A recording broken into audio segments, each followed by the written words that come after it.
The Crip versus Latino, Longos, clashes in Long Beach, California. Long Beach, California, known for its sandy beaches, bustling port, and vibrant mix of cultures. But beneath the palm-lined streets lies a long, bloody history of conflict. For decades, one of the city's most volatile and persistent rivalries has pitted African-American Crip gangs against Latino street gangs, most notoriously, the Longos. This isn't a story of a single war, but of an ongoing cycle of violence, born from poverty, fueled by territorial pride, and reinforced by prison politics. The roots stretch back to the late 1970s and early 1980s, when the Crips, already dominating much of Los Angeles, expanded their influence into Long Beach. They brought with them a network of neighborhood-based sets, the Insane Crips, the Rolling Twenties, the Mac Mafia Crips, and others. At the same time, Latino gangs like the East Side Longos, North Side Longos, and West Side Longos were asserting their own turf, claiming blocks and neighborhoods passed down through generations. Initially, the groups existed side by side, each staking out their corners, their parks, their apartment complexes. But as the drug trade grew, so did the stakes. Territory meant control of street-level narcotics, extortion, and the underground economy. And it wasn't long before boundary lines blurred and violence erupted. By the late 1980s, deadly confrontations became a part of daily life. Drive-by shootings lit up streets in broad daylight. Innocent bystanders were caught in the crossfire. Police reports documented tit-for-tat retaliation.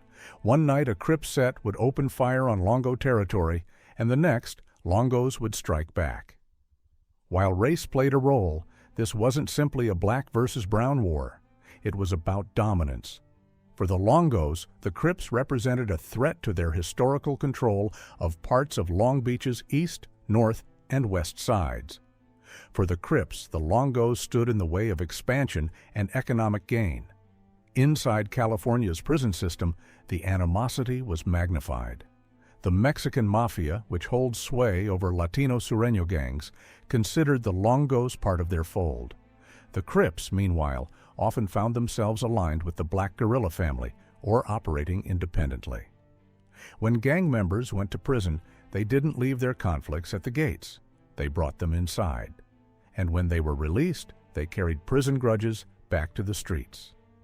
In the 1990s and 2000s, Long Beach saw a surge in gang-related homicides. Neighborhoods like Cambodia Town, the West Side, and the East Side became flashpoints. Police intelligence units tracked complex webs of rivalries: East Side Longos versus East Side Crips, North Side Longos versus North Side Crips, West Side Longos versus West Side Crips. The violence was not only between different racial groups, it also fractured within. Crip sets clashed with other Crip sets. Longo factions fought among themselves. But when the lines were drawn between Black and Latino gangs, the brutality was often unrelenting. Law enforcement crackdowns brought some temporary relief. In 2011, a SWAT-led operation hit the East Side Longos hard, arresting over a dozen members in connection to murders, attempted murders, and narcotics trafficking. Yet history showed that each police victory was short-lived. Younger recruits stepped up to fill the void, eager to prove themselves in the streets. Community leaders, clergy, and activists have worked tirelessly to bridge the divide, holding peace marches, creating job programs, and pushing for intervention before conflicts escalate.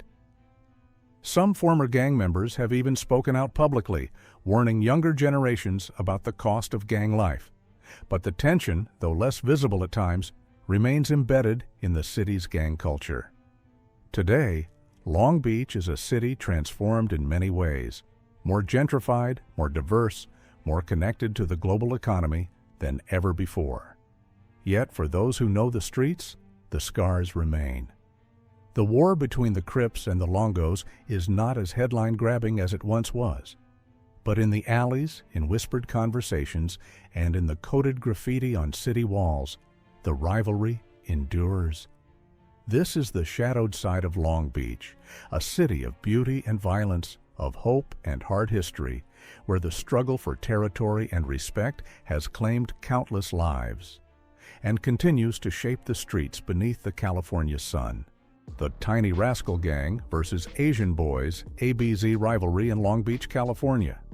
Long Beach, California, a city famous for its ocean views, bustling port, and diverse immigrant communities. But behind the postcard image, the city has been home to one of the most violent and enduring Asian American gang rivalries in U.S. history. This is the story of the Tiny Rascal Gang and the Asian Boys. The Tiny Rascal Gang, known as TRG, began in the early 1980s as a loose group of Cambodian American youths. Many were refugees, children of families fleeing the Khmer Rouge genocide, resettled in rough, impoverished neighborhoods. Facing bullying, racism, and economic hardship, they banded together for protection. But over time, what started as defense turned to offense.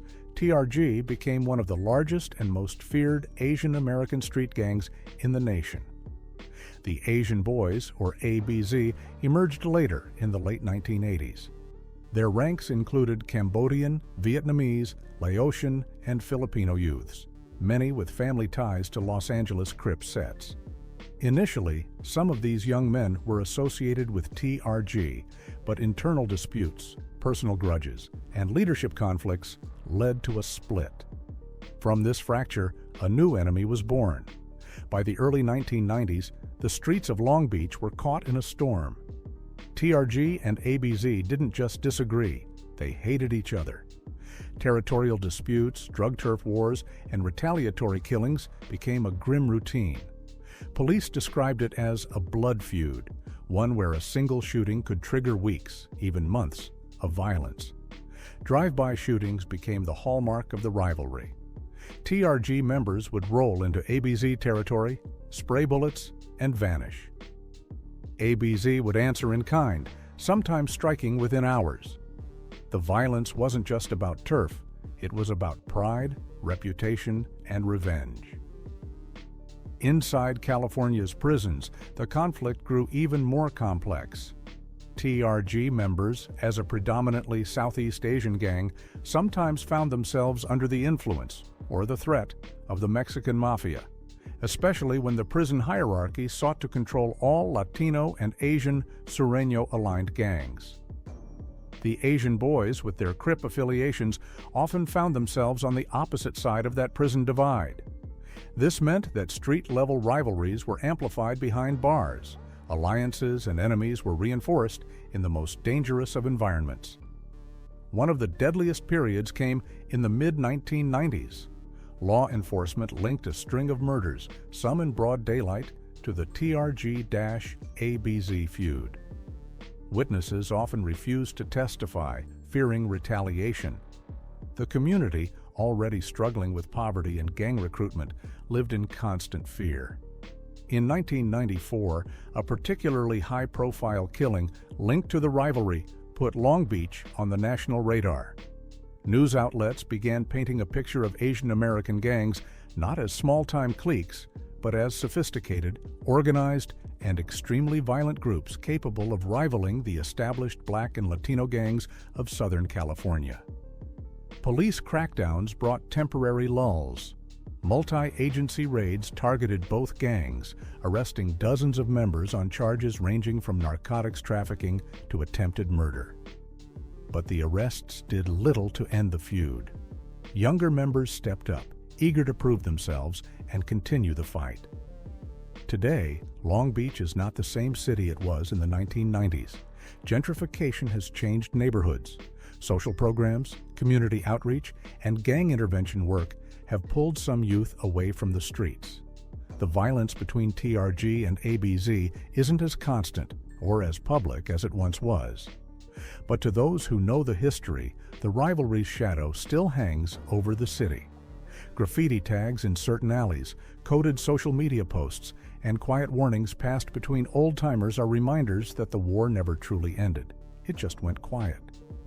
The Tiny Rascal Gang and the Asian Boys, two groups born from displacement and hardship, turned their pain into power and their unity into a weapon.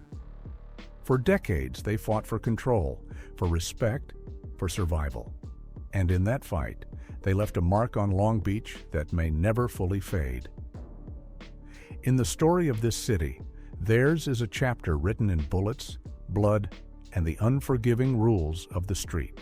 The 1996 prison gang rivalries fueling street violence in Long Beach, California.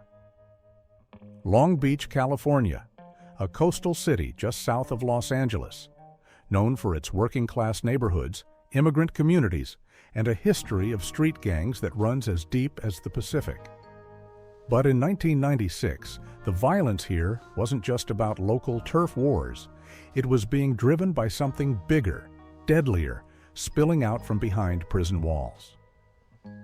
This was the year when California's prison politics erupted onto Long Beach's streets, and the city became a battlefield for two of the most powerful criminal organizations in the state.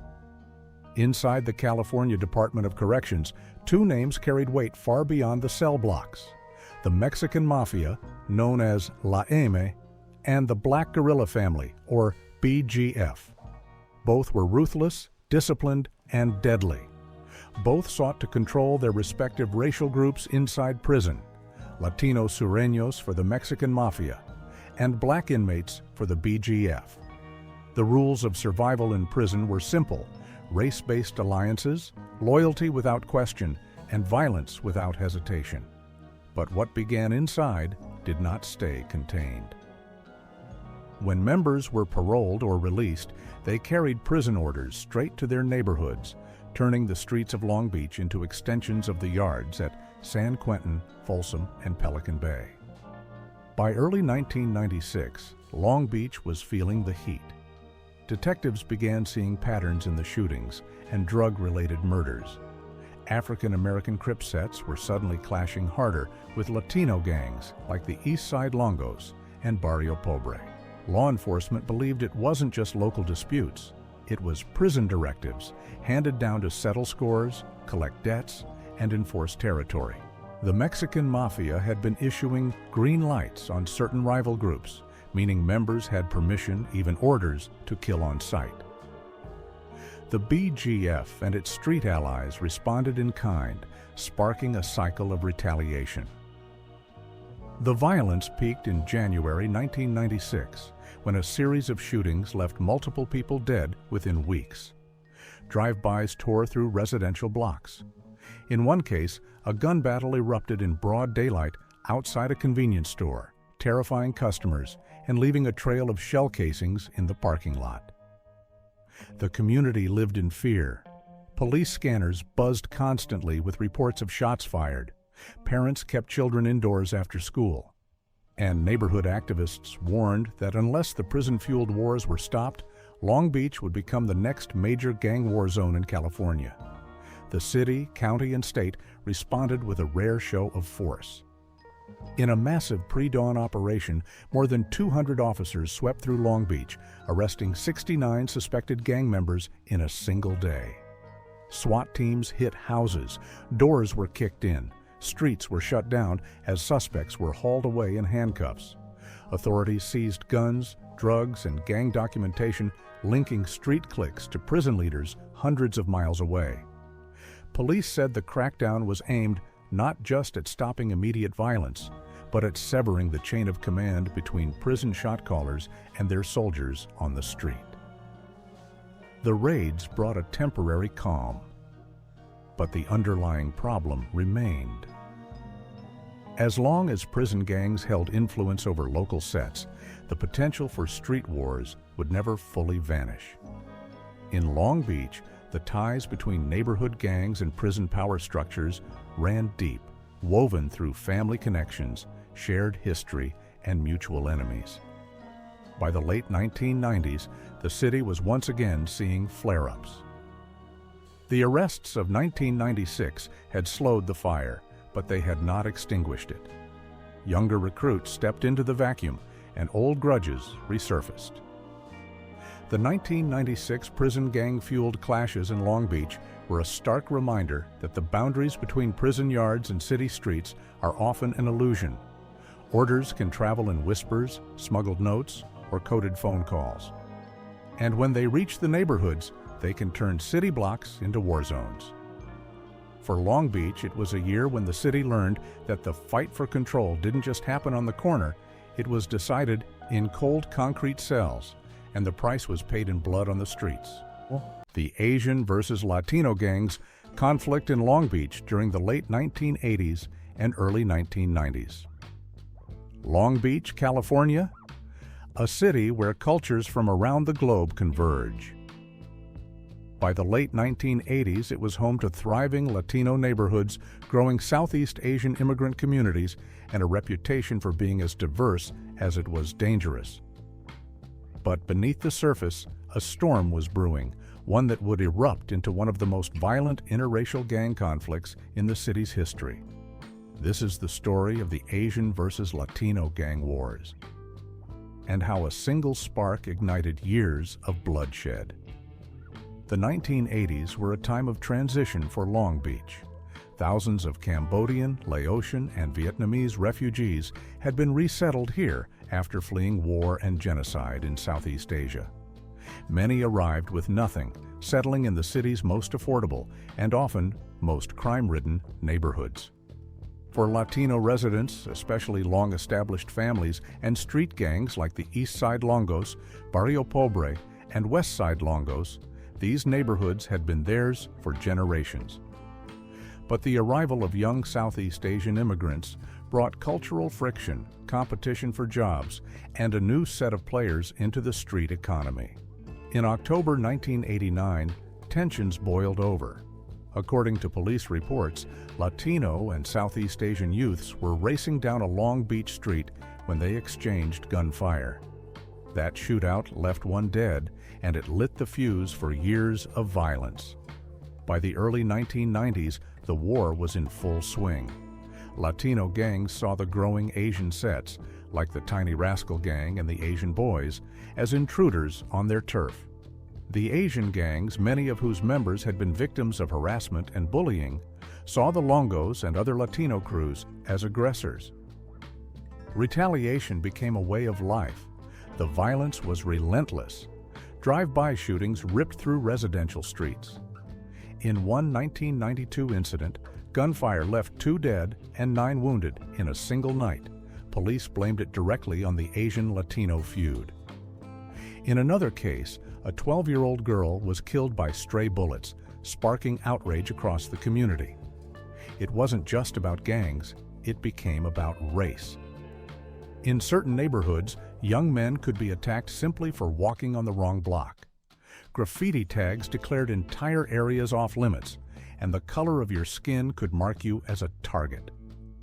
Law enforcement faced a new challenge. The Asian gangs were different from what many officers were used to, tightly organized, secretive, and often harder to infiltrate. Many members were first-generation Americans balancing 2 worlds, the traditions of their parents and the harsh realities of urban America. Latino gangs, already connected to the Mexican Mafia prison network, used their established power to press for dominance. The conflict wasn't just fueled by street pride, it was reinforced by prison politics. Once incarcerated, Latino gang members were expected to fall in line with Sureño politics, while many Asian gang members, though not racially aligned, often found themselves at odds with Latino inmates due to their street-level rivalries. Community leaders tried to step in. Churches held peace vigils. Parents from both communities met in an attempt to stop the killings. But the streets had their own rules, and for many young gang members, walking away wasn't an option. By the mid-1990s, police crackdowns and federal gang task forces began to chip away at the violence. Arrests targeted both Latino and Asian crews, and some of the most dangerous players ended up behind bars for decades. But the damage had been done.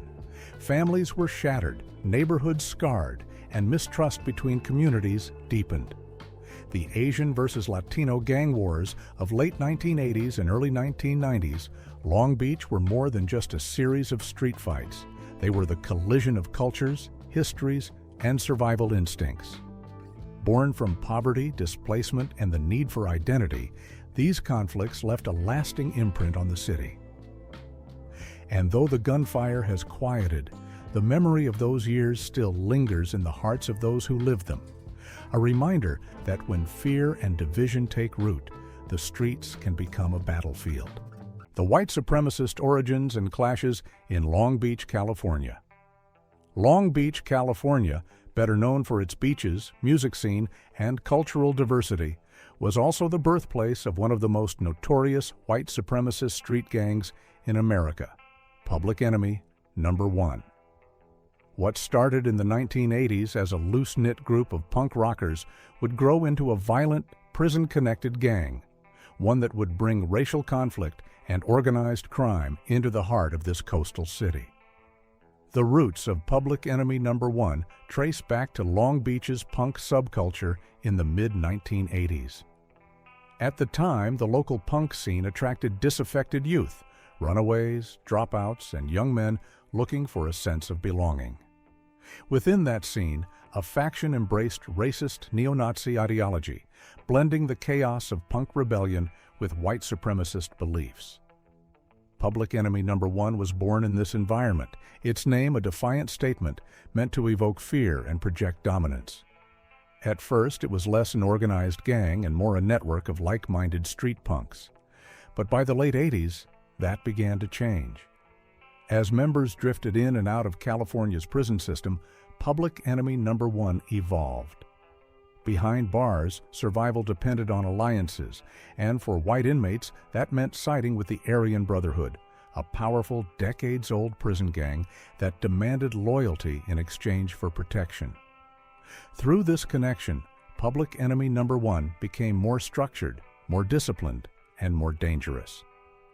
Orders given inside prison trickled back to the streets, where Public Enemy Number 1 members carried them out, whether it was collecting debts, distributing methamphetamine, or carrying out targeted attacks on rivals.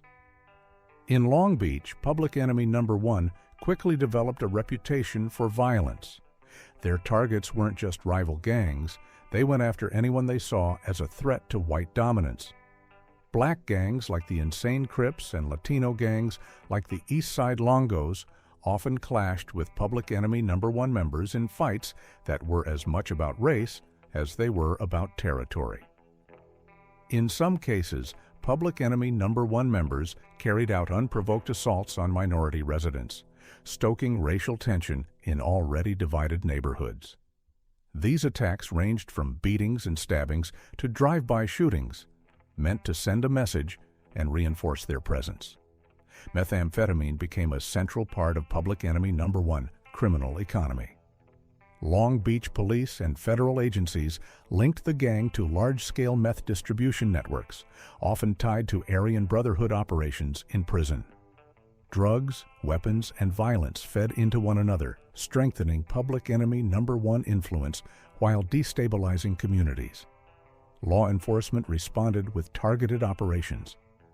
In the 1990s and early 2000s, joint task forces carried out raids on suspected Public Enemy Number 1 houses, arresting leaders and seizing weapons. But like many prison-based gangs, Public Enemy Number 1 decentralized structure made it difficult to dismantle completely. New members quickly replaced the old. The clashes weren't just on the streets. Inside prison, their members acted as foot soldiers for the Aryan Brotherhood in racial riots against Black and Latino inmates. These conflicts often spilled back into Long Beach, where retaliatory shootings between them and rival gangs kept neighborhoods on edge. By the mid-2000s, they had expanded beyond Long Beach, spreading across Southern California and into other states. But its roots, and some of its most violent episodes, remained tied to the city where it began.